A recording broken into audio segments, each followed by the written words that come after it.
Graham, talk me, man. We're going to have some fun. We're going to do some auctions for sale. Graham's going to say a few words a bit later. I know the story. I know what's happening. And Glen's going to come on in about an hour. Remember, the bar's open now. First 2 hours, have a drink, but no two at a time. I know some of you blokes. Not two at a time.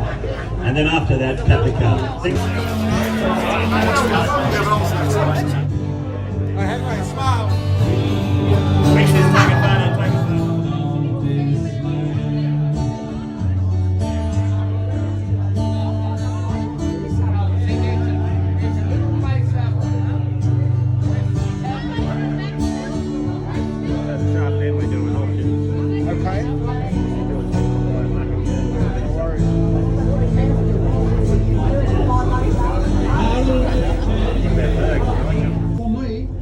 Probably the worst sport a person like me could have.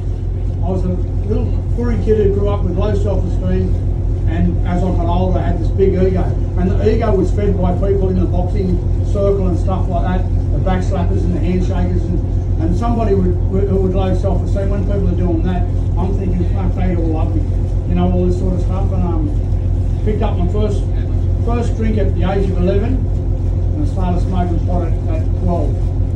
And you know, by about 12, I'd excelled in every sport they could. So soccer, cricket, football, athletics, cricket, soccer, football, and boxing. I represented pretty much. Boxing was at the top level. The others were state and regional levels. You know what I mean? And like when I went to high school, and I was in little athletics and stuff like that. So like you know. We were in a school of 1,600 kids. I won the 200, the 400, the 800, 1,500 and the 3,000 all in one day. Then I was picked to go to the regionals, and I thought, fuck, I've got to drop a couple of these things. I know do this again. But you know, I mean, that's the sort of stuff I've done. So like, and when I started boxing, so you know, like I won 2 Australian welterweight titles and about 3 or 4 state titles. And you know, like my kids were, you know, Bianca was my #1 fan. There for it at all, you know. And you're like, for me, the wheels were already off me by the time I was about 20. I just didn't realise, and I wasn't ready. I was a kid. I was only just getting my training wheels on, the drinking, the drugs. Let's go. You know what I mean? I didn't know. I just thought that was what everyone done. Drink. Right, you know what I mean? And because I completed at the top level, I fought on a couple of world title cards, fought on Foxtel, fought on Sky Channel, fought on Fox about 12 times. And when people say to me, you've got a drinking problem, or you've got a drugging problem, and I'll think, well, you know what, I didn't see you last Friday night fighting on TV. So, you know, just in full denial. Anyway, but it's funny how things change, you know what I mean? So my life has been in and out of jails and institutions and rehabs and stuff like that. So like I competed at all these top levels. Like what happens is I'll give it everything. If they tell me I'm fighting in 3 months, I'll be ready. You know what? And then after that 3 months, I'll bring the mob down and I'll piss everything up the wall, fill it up my arm or whatever it is, you know what I mean? I really don't care. Money and material stuff have never meant nothing to me. You know, like you can't, my mum used to say it, you can't take it with you. So the first time I went to rehab was 17 years ago. I met Joe, and it wasn't to be my time. And it had nothing to do with how old I was. I just wasn't ready. You know, but you know what? That place, the Glen Centre, planted the seed. And I went back out for another 5 years after going there the first time and meeting Joe. And you know, when I left with resentments, you know, fuck them, blaming everybody else. But I was the one who done all the damage. You know, and by rights, Joe that threw me a lifeline. Because really, I shouldn't have even been allowed back in there. But when I cut to the chase, you know, I've just finished there as their senior counsel for the last 10.5 years. So it's all about the... So it's all about the action, and I think the first couple of times I was full of shit. I went there to shut my family up. And the last time was when I went there. I was staying with Bo and Bianca, and they were They were in their religious fellowship, and I was off my tree, and I'm at their house, and I'd actually overdosed in Redfern at a place I was staying at, and the people there who were my good friends dragged me out while I got on my feet and left me out on the footpath because they didn't want the police coming to the house.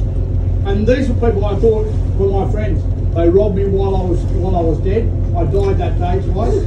They robbed me, and I woke up in Prince of Wales, Prince Alfred Hospital, with all these tubes hanging out of me like about a week later. And there was an old lady there. This is a good one. This old nurse. She was there, and she'd been there for a while, and she must have dealt with a lot of drug and alcohol, and just people off the streets and all that stuff. And she come into me. She goes, "Right, you listen here." I said, "Yeah." She goes, "I'm going to ring a number, and you're going to talk to these people." And I said, "Who are they?" She said, "You're just going to talk to them." So she put me on the phone to the detox centre, right out at I think board 61 or something out at Concord. And I got on the phone, and she got the phone in my ear, and I goes, "Hello," and the old lady on the other end, she was really sharp as well. And I started talking to her, and she goes, "What do you want?" I said, "I don't want nothing." And she goes, when she started ripping into me like about, you've got a problem and all this sort of stuff, and I said, "You know what?" I said, "Why don't you stick it up your ass?" She goes, "Listen, why don't you stick it up your ass?" And I said, "I'm going." She goes, "Good, I'm going to hang up on you first." And you went bang. You know what? I died twice now today. My kids didn't come and see me while I was in hospital. I got out. This is how powerful the disease of drug and alcohol is. I used the same day I got out, and I went again. Well, I went to Bow and Bianca's, and I was there. I swear it was 3 weeks, and they said it was 3. They said it was 3 months, and I turned to my youngest daughter, Cody, and I said, "Rod, I've only been here 3 weeks." "No, Dad, you've been here 3 months." "Oh, fuck, here's my support." "Oh, wow." And they said, "Well, you either go to rehab, Dad, or you got to go." And I said, "What?" And she said, Bianca said to me, "Look, we have a Christian house. I'm trying to raise kids here. You're fighting with my neighbours. You're robbing my friends." And I thought, wow, I raised you, you know what I mean? You're booting me.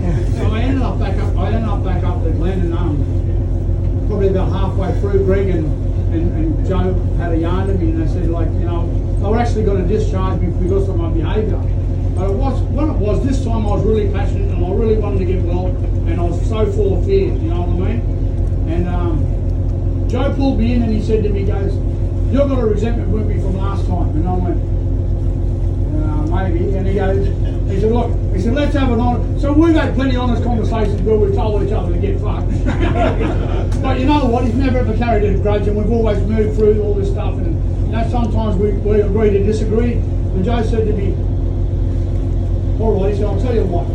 I want you to tell me what you think of me, and I won't say a thing." And I had a resentment from Joe from the first time I was there, which was probably about 7 years ago. I don't know what it was even about, but I had the resentment. I wasn't letting go of it. And Joe goes, "Well, tell me what you think." And I went, "Well, you're not racist, but I think you're a fucking dickhead." And Joe went, "Hey," I said, no, you said you're not going to say no." But you know what? That man saved my life. You know what? He gave me, put your hands together. And that place to Glen Centre, you know what I mean? That place brought me back to life, and it's brought me to where I am today. It's made me a father, a son, a brother, a husband, and a functioning person in society. And today I have the ability, and this is why we're here today, Clive. I'm here to give back. I'm the people's champion. I'm ready to go out there and represent the people. I want to help anybody who's in the struggles. And the juvenile detention, police boards, community centres, AMSs, schools. Prevention's better than the cure. And if we don't get to them now, there's an epidemic out there. And I'm sick of hearing about young kids dying. I fucking really am. You know what I mean? And I want to do something. I've done my work at the Glen. They supported me, and they're still doing it. But you know what? I want you guys to support me, Craig, and Mike, and Grego in the Guru project. We're asking you to dig deep today, guys, you know what I mean? Time for fucking talk is finished.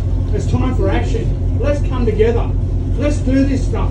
Let me get out there. Let me fucking show you what the goal is. That's who I am. I'm a passionate black man. And you know what? I don't talk shit. If I tell you I'm going to be there, I'm going to be there. And you know what? Whether or not you jump on board now or you jump on board later, I don't give a fuck. I'll be out there. I'll be out there next week doing it anyway, whether I've got no money or not, because this is me, and that's what makes me the people's champion. And I thank every one of you for coming here today.